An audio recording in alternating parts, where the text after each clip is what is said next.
In the vast, star-speckled expanse of the galaxy, there existed countless tales of wanderers and warriors, but none so peculiar as the tale of Jack Mercer, a fighter pilot from Earth, and Mira, a celestial being whose beauty was said to eclipse the very stars she was born from.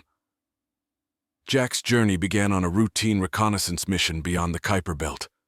His ship, the Starling, was a sleek piece of human engineering, designed to endure the harshness of space and the unpredictability of the unknown. However, as he ventured further into the deep void, a distress signal pierced the usual static of space communications. It was faint, desperate, and unmistakably non-human. Driven by a mix of duty and curiosity, Jack altered his course. The signal led him to a dying star, around which orbited a seemingly deserted spacecraft. It was unlike any he had encountered, a smooth, iridescent shell floating silently in the void. He docked cautiously, his heart racing with the thrill of the unknown. Inside, he found her. Mira was her name, as he later learned. She was ethereal, with skin that shimmered like the surface of a pearl, and eyes that mirrored the nebulae, swirling with colors that no human had ever seen on Earth. She spoke in a melody, her voice a symphony of sounds that, surprisingly, his translator could process. "I am Mira of the Eloria, abandoned by my own for reasons beyond my understanding," she explained, her tone a blend of melancholy and grace. Jack listened intently, piecing together her story. The Eloria, her people, were known across the galaxy for their beauty and their isolationist tendencies. Mira, however, was different. She had questioned their ways, pushed for exploration and engagement with other galactic beings, which led to her exile. "Help me, Jack Mercer of Earth," she pleaded, her hand reaching out to him. It was a gesture of trust and need, crossing the boundaries of their species. Without hesitation, Jack took her hand. "We'll figure this out together, Mira. Let's get you back to Earth. You'll be safe there," he promised, unaware that this vow would entwine their destinies forever. As they journeyed back to Earth, Jack introduced Mira to the wonders of human culture through films, music, and stories. Mira, in return, shared the secrets of the cosmos as they were known to the Eloria, tales of cosmic winds, starbirths, and black holes singing in the dark. The Earth was a speck in the distance when their bond had deepened into something more, a profound connection that transcended their different origins. Mira's fascination with Earth's vibrant cultures and Jack's awe of her celestial knowledge grew into a love neither had anticipated. Upon arrival, they faced skepticism and awe. Humanity had never encountered an alien species, let alone one as stunning as Mira. The world was wary but captivated. Jack stood by her, defending her right to seek refuge among his people. "We are more alike than different," Jack argued in front of the United Nations, Mira by his side. "She has much to teach us, and we have much to offer her in return." The plea resonated across the globe. Mira was granted asylum, and their story captivated the hearts of millions. However, the cosmos is vast and often unforgiving, and the echoes of Mira's past were bound to reach Earth eventually. Their story was just beginning, the first chapter of a saga that would span stars and challenge the very notion of what it means to be human or alien in the limitless expanses of space. Jack and Mira's arrival on Earth marked the beginning of a delicate dance between species. Media from across the globe descended on their location, each clamoring for a glimpse or a story. Despite the frenzy, the couple found solace in the quiet of a secure government facility designed to accommodate Mira's unique needs. Life on Earth was a symphony of new experiences for Mira. She learned of rain. The way it felt on her skin was a curiosity, as water in any form was rare on her arid home planet. Jack took joy in introducing her to the simple pleasures of his world: the taste of chocolate, the sound of trees rustling in the wind, the smell of the ocean. Each day was a revelation. Each moment shared built the bridge between their worlds. But not all were pleased with Mira's presence on Earth. A faction within the government, led by General Harding, viewed her with suspicion and fear. She could be a scout, the first of an invasion, Harding posited in dark, smoke-filled rooms. "We should use her to learn about her people. not integrate her into ours. These undercurrents of distrust began to manifest in ways both overt and subtle. Surveillance on Jack and Mira intensified. Interviews became interrogations. The couple felt the warmth of human curiosity cool into the chill of scrutiny and containment. In response, Mira turned to the only advantage she had, her knowledge. She offered insights into advanced technology and medicine, leveraging her contributions as a plea for goodwill. It worked, to an extent. The scientific community rallied to her defense, arguing that her presence offered a once-in-a-lifetime opportunity to advance human understanding. As tensions on Earth grew, so did the bond between Jack and Mira. Their love, once a spark in the dark void of space, had ignited into a flame that no societal doubt could extinguish. One evening, under the cascade of a meteor shower, Jack proposed. Mira accepted, her bioluminescent tears glowing like falling stars against her cheeks. Their union was a spectacle. The world watched as a human and an alien exchanged vows, promising to honor and cherish across the cosmos. The event was a mosaic of both earthly and Elorian traditions, symbolizing not just a union of hearts, but of worlds. However, their happiness was short-lived. A message from the Eloria arrived, a cold, digital missive that played on every media platform. Mira has betrayed her people and brought shame upon us. She is no longer one of us. Earth must return her or face the consequences. The threat was stark, casting a shadow over the newlyweds. Jack, never one to back down, tightened his resolve. "We'll protect you," he assured Mira, his voice steady despite the storm of uncertainty brewing around them. Mira's response was quiet, her fear palpable. "I am no longer just Elorian. I am part of Earth too. I will stand with you, whatever comes." As the world braced for what might come next, the couple prepared to defend their right to a shared future. They knew the road ahead was fraught with peril, both seen and unseen, but together they were determined to face whatever the cosmos might throw their way. The ultimatum from the Eloria hung over Earth like a dark cloud, instigating a flurry of activity across international and interstellar diplomatic channels. World leaders convened, debating the ramifications of harboring Mira versus the threats posed by her advanced alien society. Meanwhile, General Harding seized the opportunity to push for a more aggressive defense posture.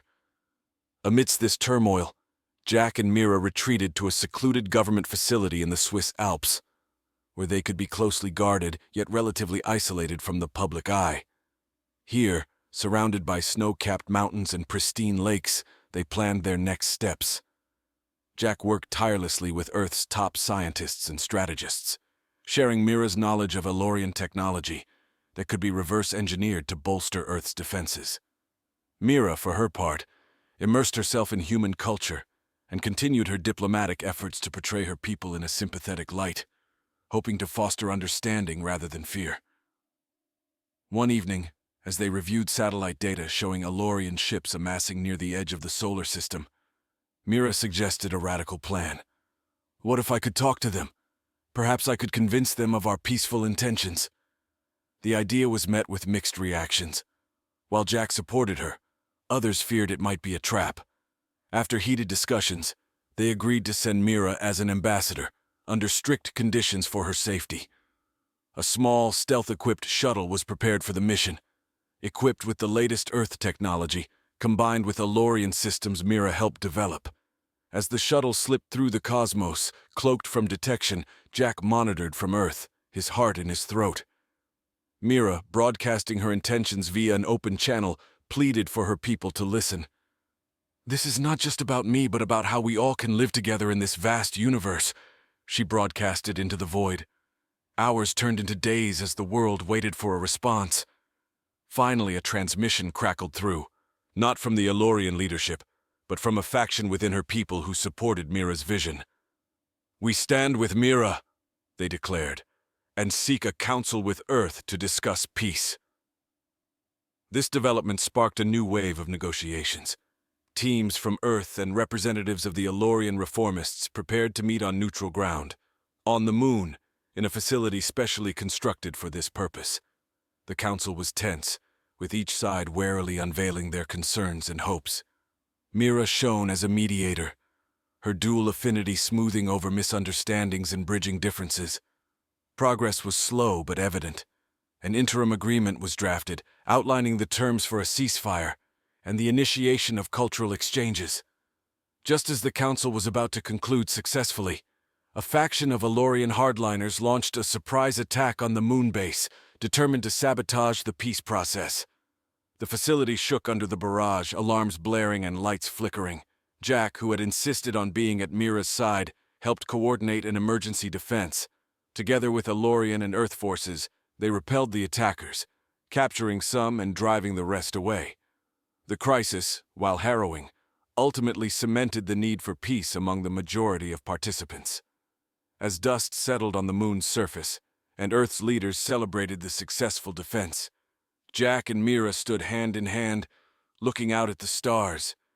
They knew the path ahead was fraught with more challenges, but they had proven that unity could be forged in the face of adversity. This battle might have been won, but the war for lasting peace was just beginning. In the aftermath of the attack on the moon base, Earth's strategic command was on high alert. The incident had demonstrated not only the willingness of Elorian hardliners to resort to violence, but also highlighted the divisions within Mira's own people. As a response, security measures were heightened around Earth, and a new sense of urgency permeated the ongoing negotiations for a lasting peace treaty. Mira and Jack, now recognized as key figures in the diplomatic efforts, were escorted under heavy guard back to Earth, where they continued to be pivotal in the talks. Mira's unique position as both a member of the Elorian species and a resident of Earth allowed her to act as a crucial intermediary. She communicated the fears and hopes of both sides, striving to find common ground in a situation fraught with suspicion and hostility. Meanwhile, Jack used his military background to liaise between Earth's defense forces and the peacekeeping teams, ensuring that any military action was coordinated and defensive in nature. His efforts were crucial in preventing skirmishes from escalating into full-blown conflicts. The negotiations were slow and often frustrating. Earth's leaders were wary of the Elorians' advanced technology and their potential for sudden betrayal, while the Elorian reformists struggled to hold their ground against their aggressive counterparts. Every session of the council was tense, with each side meticulously weighing every word and every proposal. In a strategic move, Mira suggested the introduction of an exchange program, inviting Elorian scientists to Earth and sending human delegates to Eloria. This program, she argued, would foster a greater understanding and build trust through shared knowledge and cultural exchange. The proposal was met with resistance at first, but as she elaborated on the mutual benefits, both sides warmed to the idea. The first group of Elorian scientists arrived on Earth amidst a media storm. Their presence was a spectacle, but it also marked a significant step forward in interstellar relations. These scientists were quickly embedded into Earth's most advanced research facilities, where they worked on joint projects ranging from energy production to medical advancements. Parallelly, Jack was among the first of the human delegates to visit Eloria. The planet was unlike anything he had ever seen. Cities that spiraled skywards, lights that shimmered through the night, and a society that was a complex web of tradition and innovation. Here he learned more about the Elorians beyond the conflict, gaining insights into their art, their philosophy, and their aspirations. Back on Earth, Mira continued her diplomatic efforts, now focusing on consolidating the alliance with the Elorian reformists. She organized cultural events that showcased Elorian music, art, and literature to the human public, breaking down the alien facade and highlighting the commonalities in their expressions of life and beauty. However, beneath the surface of these outwardly peaceful exchanges, espionage and subterfuge threaded through the shadows. Both sides harbored factions that were preparing for the possibility of renewed hostilities, gathering intelligence and building alliances within and across species lines. Jack uncovered a plot by a radical Earth group aiming to sabotage the exchange program by framing an Elorian scientist for espionage. Using his contacts within both the military and the diplomatic corps, he exposed the conspiracy before it could escalate, thereby preventing a major diplomatic crisis. As Earth and Eloria inched closer to a semblance of peace, Mira and Jack became even more intertwined in their roles as ambassadors and defenders of this fragile union. Their efforts were a constant balancing act, navigating political landscapes, calming war hawks, and kindling the embers of trust and cooperation between two vastly different worlds. As the exchange program between Earth and Eloria expanded, new facets of Elorian technology began to surface, revealing layers of their civilization that were previously unknown to Earth's scholars. Myra, ever the bridge between her people and humanity, facilitated access to some of the most closely guarded secrets of Elorian science. Among these was the ancient technique of stellar manipulation, a method that allowed the Elorians to harness energy directly from stars. The revelation of this technology sparked a mix of awe and fear among Earth's scientific community. The potential for such power was immense, promising near-limitless energy but also the capability for unprecedented destruction. Debates erupted over the ethical implications of using or even studying such a potent force. Mira, sensing the growing concern, advocated for strict regulations and joint oversight. Her voice, calm yet firm, urged caution and respect for the power they were dealing with. Jack, meanwhile, continued to navigate the delicate web of politics and military strategy. His role had evolved from a mere liaison to that of a key strategist, working to integrate Elorian defensive techniques with Earth's existing military capabilities. This integration was not without its challenges. The Elorians, with their advanced technology, were initially reluctant to fully open their military secrets to humans. However, Jack's diplomacy and proven sincerity gradually won over many of their commanders. In the midst of these scientific and military advancements, an archaeological team on Eloria uncovered something unexpected, an ancient artifact predating what was known of Elorian history. This artifact, made of a previously unknown material, emitted a faint pulsing light and contained symbols that did not match any current Elorian script. Intrigued by the discovery, Mira arranged for the artifact to be studied jointly by Elorian and Earth scientists. The collaborative effort led to a breakthrough in understanding not only the artifact itself, but also a part of Elorian history that had been lost to time. It appeared that the Elorians had once been part of a larger federation of planets, which had fractured due to a cataclysmic event. This federation had technology that was sophisticated beyond anything currently known to either Elorians or humans. As the implications of this discovery began to unfold, it became clear that there were other forces at play in the galaxy. Signals intercepted by deep space arrays hinted at other descendants of the ancient Federation, possibly watching and waiting to see how Earth and Eloria managed their newfound partnership. This information added a new layer of urgency to the negotiations and alliances on Earth. Faced with the potential for broader interstellar implications, Mira and Jack worked even harder to solidify the bonds between Earth and Eloria. They proposed a new initiative, an interstellar archaeological mission to explore other planets that may have been part of the ancient Federation. This mission would not only seek out lost technologies, but also potentially make contact with other civilizations. As plans for the archaeological mission took shape, Mira took a moment to reflect on the rapid changes. Standing beside Jack at a viewing deck overlooking Earth, she mused on the interconnectedness of all beings. Every discovery links us not just to each other, but to the cosmos, she said softly. Jack nodded, his hand finding hers, their fingers intertwining as they looked out at the stars, a symbol of their shared commitment to a future not just for two people or even two worlds, but for all sentient life. The initiation of the interstellar archaeological mission marked a pivotal chapter in Earth and Eloria's alliance. As teams prepared for expeditions to distant worlds, Mira and Jack focused on strengthening the diplomatic and cultural bonds that would support these endeavors. Their efforts were framed by a backdrop of bustling activity, spacecraft being equipped, scientists and archaeologists from multiple species training together, and strategic meetings that often stretched into the night. In one such meeting, a new challenge emerged. A transmission was received from a distant planet, identified as one of the potential remnants of the ancient Federation. The message was cryptic, speaking of guardianship and trials, hinting at tests that awaited those who dared to uncover the past. This revelation brought a mixture of excitement and apprehension. It was clear that the mission would be more complex and dangerous than previously anticipated. Despite the looming challenges, the spirit of cooperation prevailed. The First Fleet, a mixed group of Elorian and Earth vessels, launched amid celebrations broadcasted across both planets. Mira, addressing the crowd in the wider galaxy, spoke of hope, curiosity, and the unyielding pursuit of knowledge as the cornerstones of their joint venture. As the fleet approached its first destination, the atmosphere among the crew was one of cautious optimism.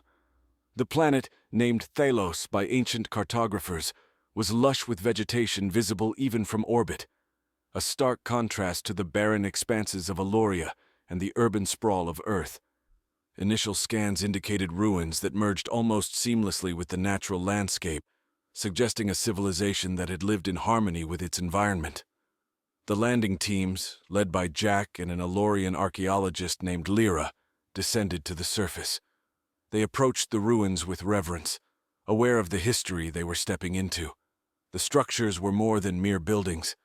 They were the embodiment of a long-lost people's aspirations and fears. Inside the main edifice, the team discovered a chamber with walls covered in holographic images that told the story of the Federation, its rise, its achievements, and the catastrophic war that led to its fall. The images were accompanied by a warning about the dangers of unchecked ambition and the potential for destruction inherent in advanced technology. This discovery forced all members of the mission to confront the moral implications of their own technological advancements. The debate was intense, with some arguing for the immediate use of any technology they might discover, while others, led by Mira, advocated for a more cautious approach. As they deliberated, an unexpected event forced their hand. A faction of dissenters who believed the mission was a threat to the galaxy's balance attacked the fleet, hoping to seize control of the newly discovered technologies. The battle was fierce, testing the Alliance's strength and the resolve of its members. Mira and Jack coordinated the defense, leveraging both human and Elorian strategies. Their combined forces eventually repelled the attackers, capturing some and driving the rest into retreat. In the aftermath, the need for unity and careful stewardship of their technologies became more apparent than ever. With peace restored, the mission resumed, now with a renewed focus on collaboration and ethical considerations. As they continued to explore Thalos and prepare for journeys to other planets, Mira and Jack found themselves often looking back at the holographic warning in the chamber, reminded of the delicate balance they had to maintain.